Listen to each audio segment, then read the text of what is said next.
భగవద్వాక్యము మమై వంశో జీవలోకే జీవభూత సనాతన. మీరందరూ కూడాను భగవంతుని యొక్క అంశములే. It is the divine declaration that you are a part and parcel of divinity. కనుక భగవంతుడు వేరు, మీరందరూ వేరు అని మీరు భావించకండి. Do not think, do not feel that you are different from God. God మీలోనే ఉన్నాడు, మీరే God. God resides in you. In fact, you are God. మీరు కేవలము ఆకారమును ధరించటం చేత మానవులు మనం అనిపించుకుంటున్నాము. Because of the human form, you may be referred to as humans. దేహమును బట్టి మీరు భావిస్తున్నారు, కానీ అందరి యందు ఉన్నది ఒకే ఆత్మనే. Though there are many bodies, there is only one Atma that resides in every body. Thousands of bulbs అంతా కూడాను అలంకారం కోసం చేసుకుంటాము.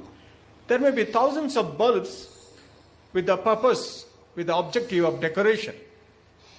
కానీ రంగులు వేరు వేరు, లోపల ఉన్నటువంటి పవర్స్ వేరు వేరు. Colors may be different and the wattage or the power of the bulbs may be different. Current ఒక్కటే. But current is one and the same. కాబట్టి ప్రతి మానవుడు కూడాను ఒక్కొక్క బల్బు ఉంటాడు. Every man is like a bulb.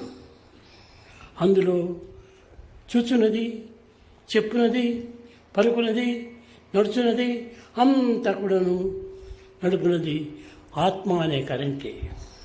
But what speaks through the person, what walks in the person, and what delights or thinks in the person is only one current. కానీ ఈనాటి మానవులు భౌతికమైన చూస్తున్నారు, కానీ ఆధ్యాత్మికమైన ఏమాత్రమూ విశ్వసించడం లేదు. But in the modern times, men look at only the material aspect but not the spiritual current. ఆధ్యాత్మికంగా చూసిన అన్నింటి ఎందుకును ఇందు అందు లేదని సందేహం వలదు. దైవం సర్వత్రా ఉన్నాడు. If you look at it with a spiritual vision, you will know that it is the same God who is everywhere and in everyone. భూమి నుండి ఆకాశం వరకు కూడాను ఉన్నది ప్రతి పదార్థం కూడాను దైవ స్వరూపమే. Right from the earth to the sky, all the materials that exist is nothing but God. ఈ టమ్లర్ భగవంతుడే, ఫ్లవర్ భగవంతుడే, ఈ మైక్ భగవంతుడే, క్లాత్ భగవంతుడే, అంతా భగవత్ స్వరూపమే. Even this tumbler is God, the flower is God, the mic is God, the tablecloth is also God. సర్వత పాణిపాదం సర్వతోచి శిరోముఖం సర్వత స్థుతిమల్లోకి సర్వమా ఉత్తిష్టది. అంతా దైవత్వమే. Everything is divinity.